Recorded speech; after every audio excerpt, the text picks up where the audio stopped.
어저께 어떤 분들께서 이제 저에게 오셔서 목사님, 장로님 네 분이 가시는데 왜 광고를 안 하시냐고, 목사님 부모님이라서 안 하시냐고 그러는데 그건 틀린 얘기입니다. 그런 건 아니고 그건 그냥 저희 목회 원칙입니다. 새가족들이나 뭐 이제 새로 오신 분들은 우리가 막 챙기고 그래야 되지만 그 장로님들은 저의 관심을 안 받는 게 장로님들이시거든요. 그렇기 때문에 두 분은 충분히 이해하실 겁니다. 그래서 혹시라도 여러분들 마음 가운데 미리 왜 광고를 안 하셨다는 마음은 갖지 않으시고 괜찮습니다. 자, 마음에 찔리도록 전도한 적이 있는가, 우리가 이 말씀을 보게 될 텐데요. 그 목회자들 중에 굉장히 유머가 뛰어난 분들이 많습니다. 그 중에 한 분이 장경동 목사님이시죠. 장경동 목사님이신데 이 장경동 목사님이 침례교회 목사님이세요. 근데 이분이 어느 날 저희 지방에 와서 복음을 전하는데 그런 얘기를 하셨어요. 감리교인들은 너무 똑똑해서 전도가 안 되고 순교한 교인들은 너무 말귀를 못 알아서 전도가 잘 된다, 이런 얘기를 하셨어요. 딱 들을 때는 뭔가 감리교를 뭔가 이렇게 막 좋게 얘기하는 것처럼 보이는데 사실 실상 그런 게 아닙니다. 우리 감리교도들한테 어떤 얘기를 하냐면 좀 복음 좀 전해라 뭐 이런 얘기를 하거든요. 그 얘기 이렇게 쭉 들어보면 어떤 얘기냐면 이런 얘기입니다. 감리교인들은 전도를 하다 갔는데 오지 마세요. 예, 발길 안 가는. 근데 순공교인들은 오지 마세요. 그래도 발길을 보다가 그냥 간다는 거죠. 여러분, 감리교인들의 마음을 불편하지 않기 위해서 이렇게 얘기하는 거지만 사실은 순공교인들은 끝까지 전도하는데 우리 감리교도들은 너무 신학이 좋으니까, 말씀이 좋으니까 알아서 오겠지라는 마음을 가지고 여러분 그냥 있는다는 거예요.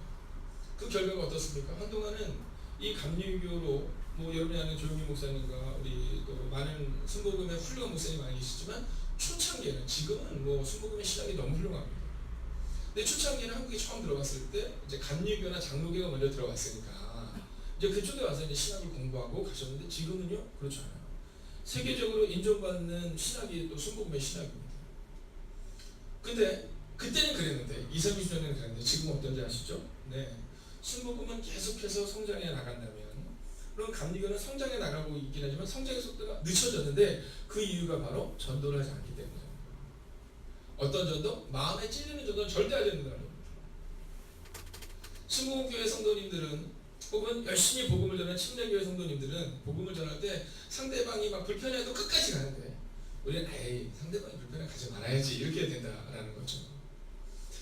자, 그렇다면 마음에 찔리도록 전도한다는 것은 무엇일까? 제가 강의를 하거나 그럴 때 이제 학생들한테 꼭 하는 이야기가 있어요. 어떤 얘기냐면 체크하는 게 있는데 전도했는 걸 체크합니다. 그럼 대부분이요 전도를 공부하러 왔는데 별로 체크가 안 돼요. 얼마 전도 내가 감신회에 가서 대학원생들에게 특강을 할 일이 있어서 이야기를 하는데 여러분 이제 목회를 시작해야 되거든요. 근데 이게 전도를 하기가 어렵다는 얘기를 솔직히 고백해드려요. 그래서 저도 얘기했어요. 그렇죠, 나도 어렵다. 여러분 사실 우리가 기도하는 것에는 좀 할 수 있는데, 사랑하고 봉사하고 헌신하는 거 할 수 있는데, 차라리 쌀을 갖다가 옮겨주는 건 우리가 할 수 있는데, 근데 이 전도지를 나눠주는 건 참 어렵다라는 거죠. 그럼 어떻게 해야, 어떤 마음을 가져야 우리가 전도할 수 있는가? 오늘 성경은 우리한테 그것을 말해주고 있는 겁니다. 자, 오늘 본문의 말씀 아주 짧은 구절인데요. 먼저 이 짧은 구절 한번 읽고 우리가 다시 한번 묵상할 텐데 한번 읽을까요? 시작. 그들이 이 말을 듣고 마음에 찔려 그를 향하여 이를 갈거니. 아멘. 여러분, 근데 이 마음에 찔린다는 것을 착각하시면 안 됩니다. 여러분, 이 마음에 찔린다는 것은 내 뜻을 행하다가 마음에 찔리게 되는 상황을 만든 게 아니라는 겁니다. 제가 교육자들한테 어저께 주일날 아침에도 얘기했어요. 어떤 얘기를 하냐면 저도 마찬가지입니다. 여러분, 이건 우리 모두가 마찬가지입니다. 우리가 하다 보면 남 얘기하는 거 참 좋아합니다. 뭐 굉장히 좋은 얘기인 듯 하지만 사실 의미 없는 남 얘기를 하는 경우가 얼마나 많은지 모르겠어요. 오늘도 제가 새벽에도 얘기하고 어제도 얘기했지만 제 교육자들한테 끊임없이 얘기합니다. 남 얘기하지 마라. 남 얘기하는 사람은 목사가 될 수 없다. 남 얘기하는 사람은 교회에서 사역하는 사람이 될 수 없다. 여러분, 우리는 그냥 남 얘기하는 게 재밌어요. 즐겁고 문제를 일으키고 뭔가 논쟁거리를 만드는 것을 좋아해요. 근데 사실은 성경은 그러한 찔림을 말하고 있는 게 아니에요. 그러면 이 성경이 말하는 이 찔림은 어떤 찔림입니까? 여러분, 복음을 전함으로 인해서 상대방의 마음의 찔림을 경험하게 되는 것인데, 그럼 어느 때 이 은혜가 나타나야 되느냐는 겁니다. 여러분, 첫 번째는 내 뜻이 아니라 하나님의 말씀을 전했다는 겁니다. 여러분, 이 말은 아주 짧지만 그들이 이 말에 주목하셔야 돼요. 이 말은 하나님의 말을 전했다. 즉 내 뜻이 아니라 하나님의 뜻을 전했다는 거죠. 여러분 그들의 마음이 찔린 것은 그들의 마음이 이를 가고 화가 머리끝까지 당한 것은 뭐냐면 스테반이 복음을 전했기 때문이에요. 제가 종종 우리 아이들에게 물어요. 아이들에게 물으면 아이들이 그래. 목사님 어저께 꿈을 꿨는데요. 너무 무서워요. 이렇게 얘기해요.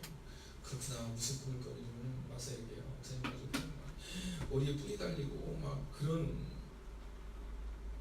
귀신이 와서 저를 막 정말서 너무너무 무섭다라는 거예요. 그러면 제가 얘기해요. 그렇구나. 그러면 도깨비니? 막 이렇게 아무래도 도깨비 같다는 거예요. 몇 학년일까요? 네, 7살이나 6살 아이들입니다. 유치원에서 이제 처음 도깨비에 대한 얘기를 들을 때쯤 되면 꿈에 도깨비가 나타나는 거예요. 어렸을 때 전설의 고향 혹시 기억하세요? 네, 어렸을 때 전설의 고향을 보고 나면 아이들이 꼭 얘기하죠. 어저께요. 막 귀신이 나타나면 귀신이 어떻게 생겼냐면 하얀 소복을 입었다고 얘기하죠. 언제쯤이에요? 전설의 고향을 볼 때쯤입니다. 자, 우리가 보는 것이 사실은 우리 가운데 나타납니다. 제가 예전에 봤던 것 중에 제일 기억에 남는 장면 중에 하나는 뭐냐면 외국인들을 대상으로 우리로 치면 몰래카메라 같은 거를 하는 겁니다. 근데 외국인들한테 우리나라로 치면 소복을 입고 머리를 풀어헤치고 그리고 여기 막 피를 흘리면서 마음이 다가가. 우주는 어떻게 할까? 우주는 귀신이라고 도망갈 거 아니야. 피를 흘리면서 뭐 이렇게 다가가는데 외국인이 막 뛰어가는 겁니다. 그 사람이라서 그들이 피가 난다고 피를 닦아주는 거예요. 괜찮냐고 막 이러는 겁니다. 여러분 10명 중에 8명에서 9명은 그 흰 소복 입은 귀신을 길거리에서 만났는데 피를 흘리고 피를 닦아줘요. 네, 친절하게 괜찮냐고. 여러분 우리가 두려워하는 그 귀신은요. 우리가 두려워하는 귀신, 우리가 만든 귀신이죠. 자, 그러면 귀신이 있느냐 없냐? 그러나 성경은 귀신이 분명히 있다라고 말하잖아요. 귀신 들린 사람들에 대한 이야기가 나오고, 여러분 베드로의 마음 가운데 예수님을 팔아 넘길 때 성경은 뭐라고 말해요? 사탄이 그 마음에 들어간다. 여러분 사탄과 귀신은 분명히 있는 겁니다. 여러분 우리가 우리의 삶을 분명하게 점검하고 우리의 삶을 확인해야 되는 것이 있습니다. 그것은 뭐냐면 오늘 내 마음 가운데 있는 이 생각이 내 생각이냐 아니면 사단이 주는 생각이냐 이걸 점검해야 된다는 거예요. 여러분 이 말을 주목하셔야 돼요. 이 말을 주목하셔야 돼요. 여러분 우리가 말하는 이 말이 하나님이 원하시는 말인가를 점검하셔야 된다는 거예요. 여러분 우리가 하는 이 말이 다른 사람을 어렵게 만들 수 있어요. 우리가 하는 이 말이 다른 사람을 불편하게 할 수도 있어요. 그러나 오늘 스테반의 이 말은 어떤 말이냐면 이 말을 통해서 복음을 전하고 있다는 거죠. 즉 우리가 만약 하나님의 사람이 되기를 원한다면 우리의 입술에서 나오는 언어가 복음을 전하는 언어로 나올 수 있어야 한다는 겁니다. 어저께 제자훈련의 마지막 과정을 하는 팀이 있었어요. 다른 팀들은 좀 일찍 끝났는데 주일팀은 좀 늦게 끝났거든요. 근데 그 제자훈련에 오신 중에 한 분이 이제 교회에 오신 지 얼마 안 되시는 분이 계셨는데 그분이 그런 표현을 쓰시는 거예요. 목사님, 제가 조금 성장한 것 같아요. 굉장히 행복한 얘기였죠. 목사님 볼 때는 그렇게 행복한 얘기가 어디 있겠습니까? 제가 좀 행복한 것 같아요. 그러면서 뭐라 그러냐면 어떠한 말에 흔들리지 않는다는 겁니다. 어떠한 말에 흔들리지 않는다는 겁니다. 그래서 제가 그분에게 마지막으로 어떤 축복을 했냐면 어떠한 말에도 흔들리지 않는 삶은 성장한 게 분명하지만 이제 거기서 한 단계 더 넘어가서 여러분 하나님의 말씀을 전하는 데까지 나아가야 된다는 이야기를 함께 나눴습니다. 그들이 이 말 여러분 우리에게 이 말이 있는지 정말 점검해보세요. 예수님은 살아계시다, 복음이 우리의 삶을 바꿀 것이다, 이 말이 있는지, 여러분 이 말을 통해 사람들에게 찔림을 주고 있는지, 옆에 있는 우리의 이웃들에게, 우리의 속은 가족들에게, 여러분 누군가에게 우리가 이 말을 하고 있는지를 점검할 수 있어야 한다는 겁니다. 두 번째는 복음을 끝까지 전해야 합니다. 복음을 끝까지 전해야 합니다. 여러분 그들이 이 말을 듣고 마음에 찔리기 전에 좀 그만뒀으면 스테반이 돌에 안 맞았을 텐데, 그죠? 네, 적당하게 했으면 돌에 안 맞았을 거거든요. 근데 스테반이 끝까지 전하다가 돌에 맞았다는 거죠. 자, 그런데 오늘 이 스테반이 끝까지 복음을 전하는데 아주 중요한 한 가지가 있습니다. 그것은 뭐냐면 자기의 의견이 전혀 들어가 있지 않다는 겁니다. 여러분 사람들이 묻거든요. 야, 너 이 말을 했는데 이 말이 네가 한 말인지 아닌지 우리한테 솔직히 말해라. 아니면 우리가 널 돌로 칠 거야. 뭐 이런 얘기를 지금 하고 있는 겁니다. 근데 스테반이 자기를 위해서 어떤 견해도 밝히지 않아요. 여러분 오늘 사도행전 7장 전체에 나와 있는 말씀을 보면, 사도행전 전체에 나와 있는 이 말씀을 보면 이 사도행전에 나와 있는 전체의 말씀이 다 하나님에 대한 이야기만 가득 차 있다는 겁니다. 여러분 우리 같으면 어떨 것 같아요? 전도사님 같으면 어떻게 하실 것 같아요?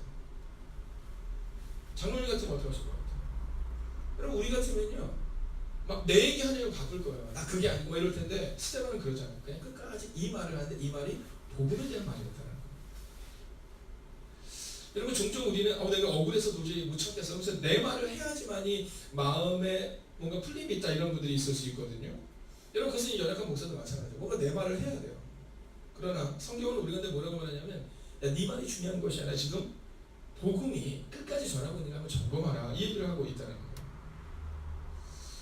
여러분 다윗이라는 사람이 왕이 되기 전에 이제 도망을 다니잖아요. 근데 그게 몇 번의 기회가 와요. 그 중에 하나의 기회가 뭐냐면 그가 들어가서 있는 곳을 하필이면 사울 왕이 들어와요. 다윗을 죽이려고 쫓아다닙니다. 그래서 사울 왕이 들어오는데 그때 부하들이 뭐라고 말하냐면 이거 하나님이 주신 기회라는 거예요. 하나님이 주신 기회라는 거예요. 근데 그때 다윗이 뭐라고 말해요? 야 내가 어떻게 기름 부으는 왕을 내가 칠 수 있겠느냐? 기름 부은 왕을 내가 칠 수 있겠느냐? 나는 그렇게 할 수 없다 이렇게 얘기해요. 그렇게 할 수 없다. 여러분 끝까지 하나님의 뜻대로 살아냈던 다윗을 향해서 성경은 뭐냐면 하나님의 마음에 합한 사람 이렇게 말하고 있다는 거죠. 여러분 처음에는 하나님의 뜻으로 시작을 했는데 중간에는 하나님의 뜻이 아니라 사람의 생각으로 바뀌는 경우가 종종 있다는 거예요. 그러나 오늘 스테반은요 끝까지 자기에게 전혀 하지 않고 끝까지 복음을 전하다가 그의 인생을 마무리했다. 사랑하신 여러분, 이번 한 주간 우리가 복음을 위해서 살아가야 될 그 한 주간을 지나가고 있습니다. 다른 어떤 것보다도 끝까지 복음을 위해 살아가는 여러분과 제가 되기를 주의 이름으로 부탁드리겠습니다. 자 이제 마지막 이야기를 하나 해볼까요? 오늘 이 짧은 본문에서 나와 있는 말씀 중에 마지막 한마디는 순종에 대한 이야기를 하고 있습니다. 자 여러분 오늘 스테반은 내가 이렇게 복음을 전하고 나면 내가 돌에 맞아 죽을 것이다를 알았을까요? 그는 알고 있었습니다. 여러분 그 당시에 예루살렘은 날카로움이 흐르고 있다는 시기입니다. 왜냐면 예수님께서 예루살렘에서 나사렛 예수의 이름을 인하여 복음으로 인해서 십자가에서 죽은 사람입니다. 여러분 그 당시 예수님을 믿는다라고 말하는 것은 예수님을 따른다라고 말하는 것은 여러분 죽음을 각오해야 할 수 있는 것이었다. 그런데 이 스테반은 그것을 알았지만 끝까지 복음을 전하는 일에 자신의 인생을 드리고 있다라는 겁니다.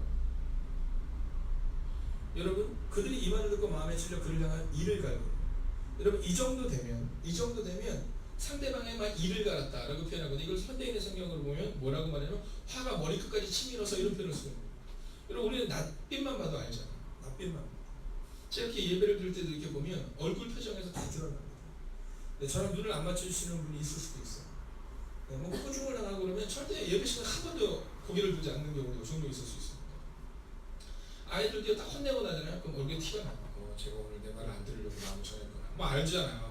집에서 누군가에게 뭐 얘기를 하잖아요. 그럼 그 얼굴에 그게 다 써있잖아요.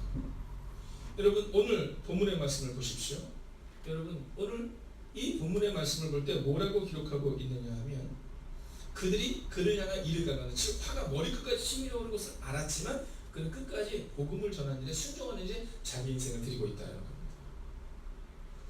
여러분 이 순종이 있었기 때문에 오늘 하나님의 역사가 오늘 이 본문을 통해 우리 가운데 나타나고 있다는 것이죠. 여러분 어저께 선교사님께서 아주 중요한 메시지를 하나를 전하셨잖아요. 저보고 태국으로 오라고 행복하지 않은 선교사로 오라고 이렇게 했는데 저는 뭐 목회를 하면서 고민을 전혀 안 할 수는 없겠죠. 사람이니까. 그러나 아마 선교사님한테 제가 어저께 올라가서 그런 얘기 했어요. 선교사님과 저랑 아마 둘이 비교해보면 제가 더 걱정하지 않을걸요. 선생님 왜 그러냐는데요. 선교사님은 아예 안 되면 뭐 포기하면 되지 뭐 이렇게 하시지만 저는 부목사거든요. 우리 담임 목사님 위에 계세요. 제가 이런 얘기를 했어요. 여러분 제가 교회를 하면서 성공적인 목회를 하겠다는 꿈을 꿔본 적이 한 번도 없어요. 저의 마음에는 내가 성공적인 목회를 하겠다 이 마음을 한 번도 가져본 적이 없어요. 그냥 하나님의 뜻을 행하겠다 이런 마음을 가져갑니다. 선교사님이 오셨는데 제가 처음에 행복이가 그런 교회에 왔을 때 그때 교회가 너무 어려웠습니다. 그때는 와서 교회 재정을 확인해 보니까 교회 월세를 빼고 나면 1년 경상예산이 400만 원. 네, 경상예산이 400만 원이라는 것은 한 달에 한 40만 원씩 쓸 수 있는 금액밖에 안 남았다는 얘기를 하는 겁니다. 그래서 처음에 저를 모시러 왔을 때도 그 얘기를 했어요. 저희가 한 2년 정도는 목사님 월급을 못 드릴 것 같습니다. 저는 상관없었어요. 하나님이 책임지실 거니까. 근데 진짜 그 말대로 정확히 2년 동안은 월급을 받기가 어려운 상황이 있었어요. 여러분들 그 상황 가운데, 그 어려운 상황 가운데 이제 제 방으로 누군가 찾아오셨습니다. 찾아와서 그런 얘기를 하셨어요. 선생님, 교회가 너무 어렵습니다. 그래서 저희가 그 문영식 선교사님, 사실 저랑은 전혀 상관이 없는 분이에요. 어떤 분이 그러시더라고요. 그 선교사님 아시나요? 저는 그분을 몰라요. 그분을 모르고 그 전에 이전에 계셨던 이승 목사님께서 아마 교회에 대해서 선교를 하셨던 것 같아요. 근데 와서 얘기를 들으니까 뭐라고 말씀하시냐면, 목사님, 저희가 어차피 3개월에서 4개월 정도 선교비를 못 보냈습니다. 교회가 어려워서 선교비를 보낼 수 없는 상황이었습니다. 그 당시 김영식 선교사님, 문화름 선교사님 뭐 이런 분을 하시는데, 그래서 저보고 뭐라 하시냐면, 이 선교를 어차피 저희가 못 보냈으니까 그냥 이 상태로 그냥 자연스럽게 끊어지고, 그리고 나중에 목사님께서 아시는 분들이 계시면 그분들을 선교를 하시면 좋을 것 같다는 얘기를 한 거예요. 그래서 제가 그런 얘기를 했어요. 저는 문영식 선교사님이 누구인지, 김아름 선교사님이 누구인지 전 전혀 모릅니다. 저랑 상관이 없는 분입니다. 그러나 주님의 관점에서 볼 때는 제가 알고 있는 사람들 중에는 지금 선교가 필요한 사람이 누군지 하나님이 저한테 보여주지 않으셨는데 이분들한테 필요할 것 같습니다. 그렇기 때문에 저는 이분들에 대한 선교를 우리가 할 수 있을 것 같습니다. 그러고 나서 그 당시에 제가 예전 교회에서 끝나고 났을 때 받았던 퇴직금이 있었어요. 그래서 그 퇴직금을 가지고 이때까지 못 보냈던 그 선교비를 보내기로 작정을 했습니다. 근데 한 분이 그러시더라고요. 같이 오셨던 분들 중에, 목사님처럼 하다가는 교회가 망하지 않을까요? 그럼 교회가 없어지면 어떻게 해요? 이런 얘기를 하시는 거예요. 그래서 제가 그렇게 말씀드렸어요. 교회가 없어지는 거? 그것이 꼭 나쁜 것만은 아니지 않겠습니까? 여러분, 우리가 하나님의 뜻대로 살아가는데 교회가 없어졌다. 그럼 그거 하나님의 뜻이 아니겠나요? 그래서 그때 지금부터 약 5년 전에 했던 이야기가 바로 이 스데반의 이야기입니다. 여러분, 이 스데반이 이 사건을 통해서 어떤 일이 일어났는지 알고 계시죠? 네, 주님을 위해서 살아냈는데 그때 예루살렘 교회에 환란이 닥칩니다. 그래서 다 흩어지고 잡혀서 죽고 막 흩어진 장면이 나오거든요. 근데 그 사건이 어떤 사건이 되는지 아시죠? 그 사건이 있었기 때문에 지금 오늘 우리에게 이 복음이 전해지고, 여러분, 우리가 하나님의 뜻대로 살아가다가 우리가 어려움을 당했다. 결국 나쁜 것만은 아닙니다. 여러분, 우리 교회가 하나님의 뜻대로 살아가다가 그러다가 너무 어려워서 교회가 문을 닫고 우리가 각자 흩어져, 결국 나쁜 것만은 아니라는 거죠. 왜냐하면 이 스데반의 이 사건을 통해서 예루살렘 교회가 다 흩어질 수밖에 없는데, 예수님께서 마지막으로 명령했던 명령이 뭐예요? 네, 너희는 가서 예루살렘과 온 유대와 사마리아와 어디까지? 땅끝까지 가라고 얘기했는데 안 나가고 있는 거예요. 지금 우리끼리 있는 게 너무 좋은 거예요. 우리끼리 있는 게 너무 좋은 거예요. 안 나가고 있는 그들이 예수님이 보실 때, 하나님이 보실 때 안 되겠는 거예요. 그 스데반을 통해서 그들다 환란을 주시는데, 여러분, 우리가 다음 주부터 보게 되겠지만 사도행전 8장의 말씀을 보면 그들이 다 흩어진 장면이 나옵니다. 막 사마리아로 흩어지고 열방으로 흩어지고, 그래서 지금 복음이 우리 가운데 전해졌다는 거예요. 근데 그때 오셨던 분들이 참 좋았던 분들이에요.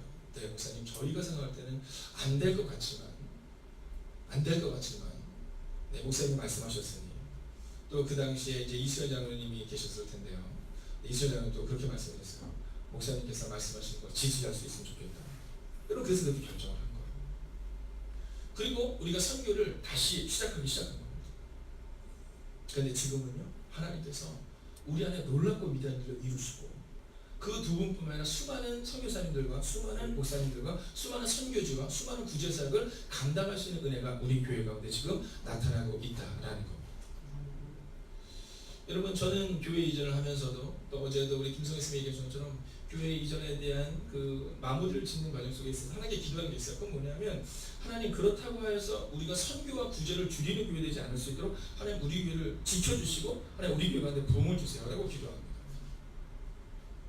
왜냐하면 하나님은 우리 가운데 원하는 것은 순종이거든요. 하나님은 우리 가운데 이것을 할 수 있느냐 없느냐 이걸 따지는 분이 아니세요. 여러분, 기억하세요.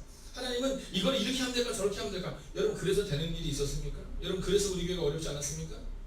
여러분 하나님께서 우리 교회를 이렇게 잘 이끌어 가셨던 것은 이것을 할 수 있느냐 없느냐의 계획을 세웠던 것이 아니라 이것을 해야 되느냐 말아야 되느냐를 고민했기 때문이라는 거예요. 오늘 스데반처럼 말입니다. 오늘 스데반은 오늘 내가 이 복음을 전하고 나면 그럼 하나님의 역사가 나타날 것이라는 것을 확신했죠. 내가 오늘 이 복음을 전하고 나면 내가 돌에 맞아 죽을 것을 뻔히 알고 있었어요. 그러나 스데반은 알고 있었어요. 내가 이 일을 해야 되느냐 말아야 되느냐. 그리고 스데반은 마음을 정한 거예요. 이 일은 해야 되는 거죠. 그렇다면 오늘 내가 이 복음을 전하고 오늘 나는 돌에 맞아 죽을 수도 있지만 그러나 나는 복음을 전하겠다. 여러분 그리고 종종 우리의 삶 가운데는 반전이 일어나지 않을 때도 있어요. 저는 가끔 그런 생각해요. 오늘 이렇게 스데반이 복음을 전하고 나는데 사람들이 돌로 쳤더라. 근데 하나님께서 복음의 막을 딱 주셨어. 우리 어린애들이 얘기한 것처럼 슈퍼맨이 딱 나타나서 그 돌을 다 막아줬다. 이러면 참 좋을 것 같은데 여러분이 꼭 승리를 맛보고 여러분이 꼭 성공을 맛보려고 생각하지 마십시오. 박주기 목사님 때 우리가 큰 교회를 이루면 좋겠다. 그런 꿈도 꾸지 마십시오. 그냥 우리는 오늘을 순종으로 살아가는 겁니다. 혹시 우리가 평생 큰 교회를 이루지 못한다 하더라도 만약 스데반처럼 아무 일을 이루지 않은 것처럼 생각되지만 그까지 순종함으로 이 사건을 통해 온 열방에 복음이 전해진 그 시작이 되었던 것을 사랑하시는 여러분, 오늘 하루도 여러분의 순종을 통해 여러분의 가정과 여러분의 공동체와 그리고 여러분의 교회가 살아나는 역사가 나타나기를 주의 이름으로 축원하겠습니다. 기도하겠습니다.